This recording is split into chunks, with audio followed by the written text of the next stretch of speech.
There is a taste in here that you cannot find in other vegetables. And the more you eat, the more it's become tasty and you keep on, asking for it. What this farmer in Hawaii is talking about is not a vegetable, it's a tree. And while Vicky Domingo says it has an unusual flavor, there's more to this tree than meets the taste buds. You keep on eating and eating and you can feel your body is more energetic, more healthy, and you can see the difference. You're not dropping, you keep on, just so active. You have to remove one by one like this. Domingo says she has grown this tree on her farm for more than 25 years. She harvests moringa twice a week, all year round.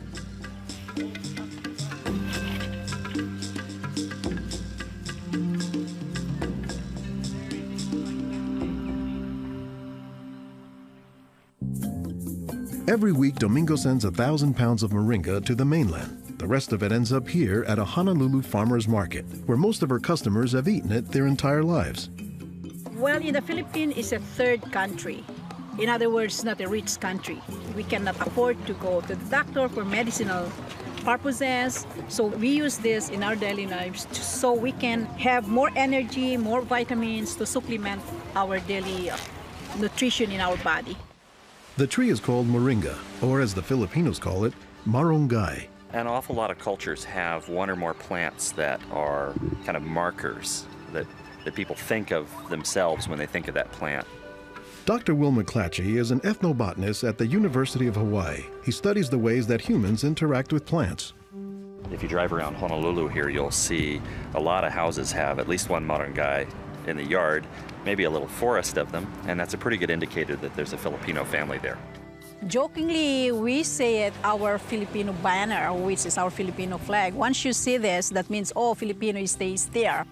Domingo says there are many nutritional and medicinal uses for moringa. All parts of the tree are usable, from the roots to the stem, to the leaves, to the flowers, and to the pod. The roots, you can use that as a tea.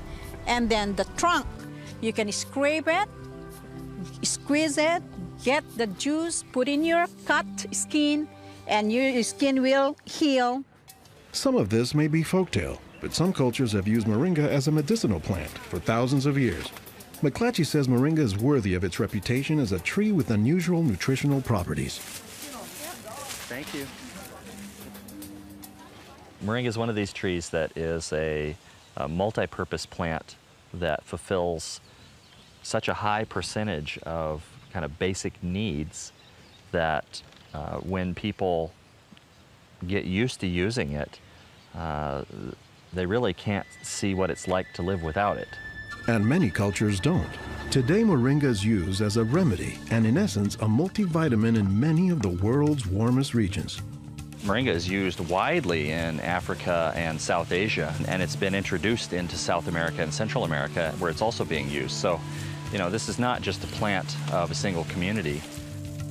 We were just talking this morning with one of the owners of this plantation, and he was just telling me how the last time he was here, he had a handful of moringa leaves and that he worked all morning on it and felt great. Dr. Mark Olson is a botanist and a leading expert on moringa. He teaches at Instituto de Biología, Universidad Nacional Autónoma de México in Mexico City.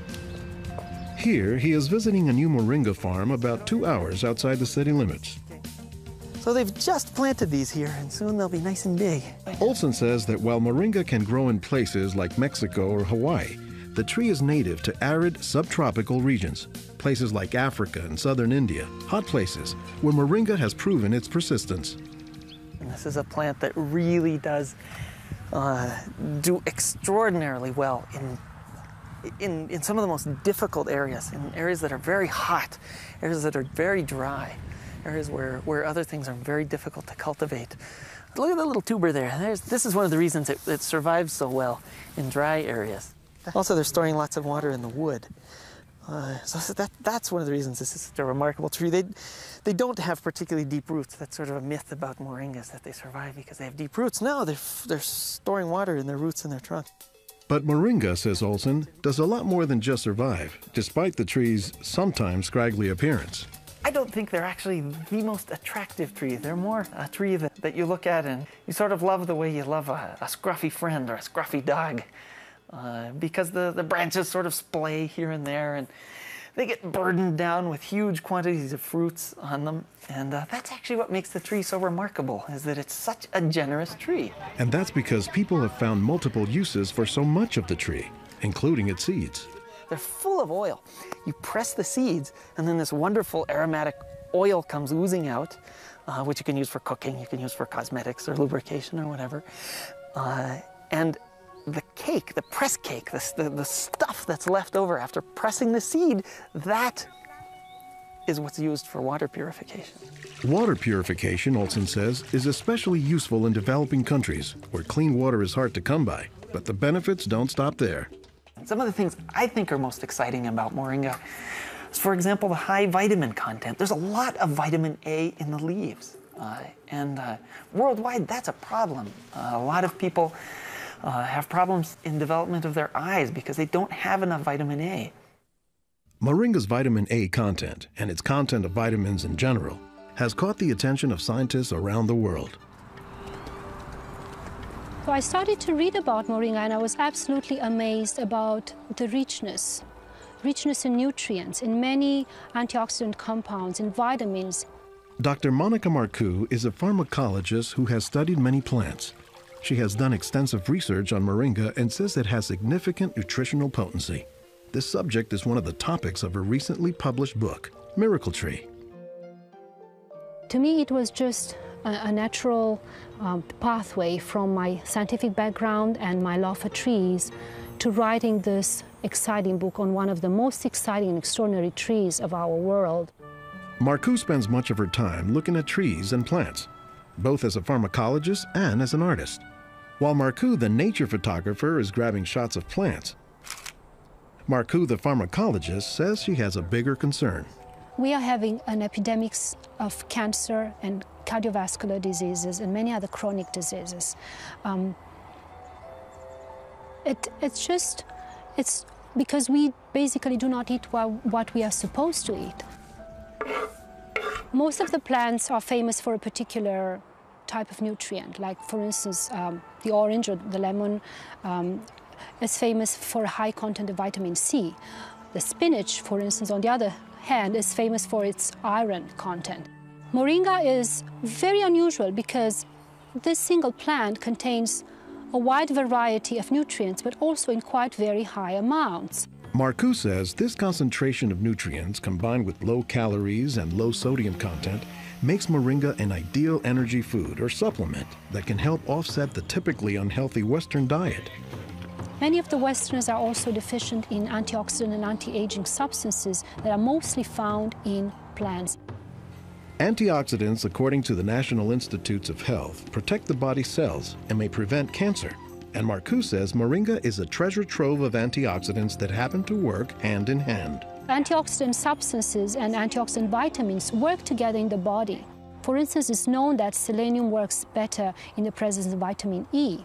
Moringa has high amounts of selenium and has also vitamin E. While many plants contain antioxidants, Dr. McClatchy says that moringa is also high in the nutrients we usually associate with meat. Moringa is well known for being a good source of leafy green vegetable protein.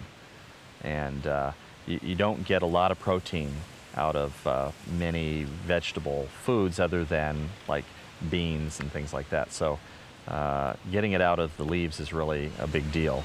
And while there are a few other plants like soy that are protein rich, Olson says moringa is special. I have a lot of food allergies. I'm allergic to wheat, I'm allergic to eggs. Soy tends to be a fairly highly allergenic food. It causes allergies easily in many people. We think that this is because of the form that some of the proteins are in soy. They're apparently in a form that's very simple and fairly easy for the body to assimilate in moringa. According to the United States Department of Agriculture, moringa contains 18 of the 20 amino acids, building blocks of proteins that are found in the human body. And, says Marcoux, moringa is one of the few plants that contains all of the essential amino acids. Moringa contains all the 9 essential amino acids that actually we cannot produce.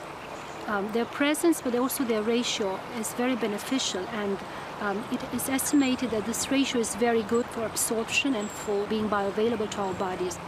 Further research is needed to establish the bioavailability of all of moringa's nutrients. But in some places, scientific studies may be too long a pursuit and take a back seat to a harsh reality. In most of sub-Saharan Africa, any baby has a 20% chance of dying before he reaches the age of 5.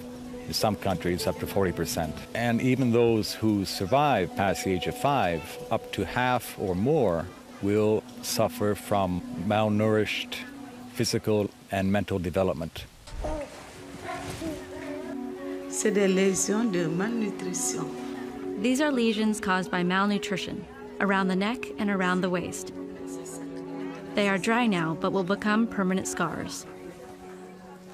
As the former regional representative for Church World Service in Senegal for 16 years, it was Lowell Fugley's mission to help local clinics develop ways to save children at risk to malnutrition. Having been born myself into a middle-class American family, I thought it was just by chance that I was born in these conditions and not in the condition of a poor African family in the bush of Africa and living a malnourished life. And so I have a certain obligation to share what I received. In his quest to combat malnutrition, Fugley came across moringa in the late 1990s. It contains more vitamins and minerals in various combinations than you find in any other possible vegetable. And I thought to myself, if this source of nutrition could be made available at the village level, then this could be a very effective tool in preventing malnutrition. What Fugley says he didn't know at the time was that the Senegalese people were already familiar with moringa. It was only through a Peace Corps volunteer working in forestry who told me that, oh, moringa is already growing in Senegal.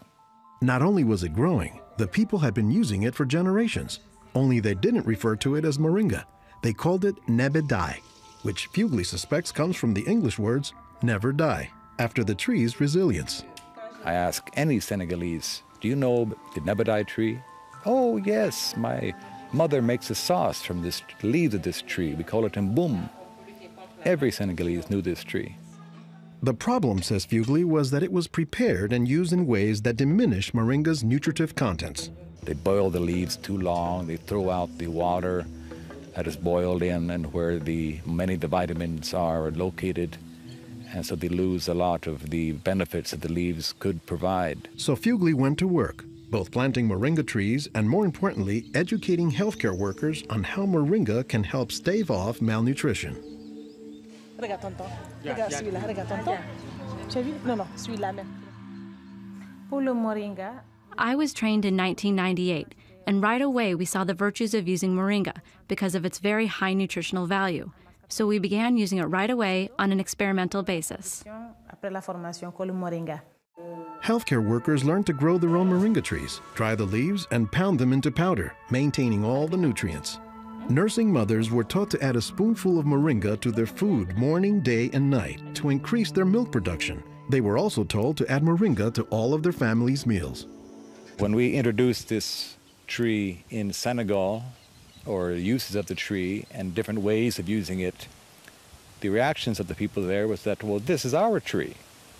You know, you're just adding on what we know already.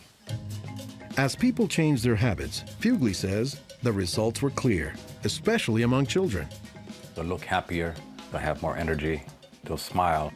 When they came to the clinic, limp, eyes drooping, no energy, and within 3 weeks, you see them bigger, healthier, and smiling.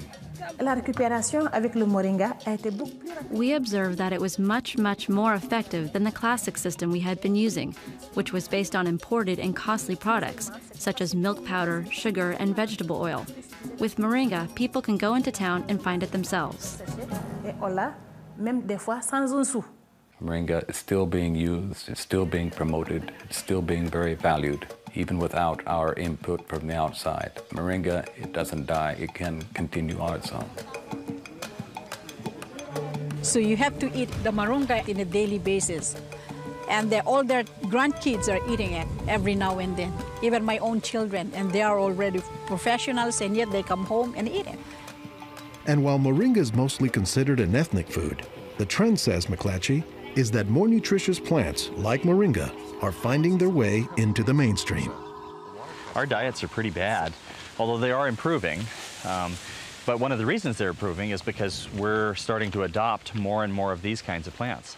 I've been in villages where the only trees that survive and grow well are Moringa oleifera, which is really amazing when you consider how many useful things the tree provides. Moringa it comes very close to being a perfect source of nutrients in terms of variety and concentration. So that is, I think, very unique about this moringa tree.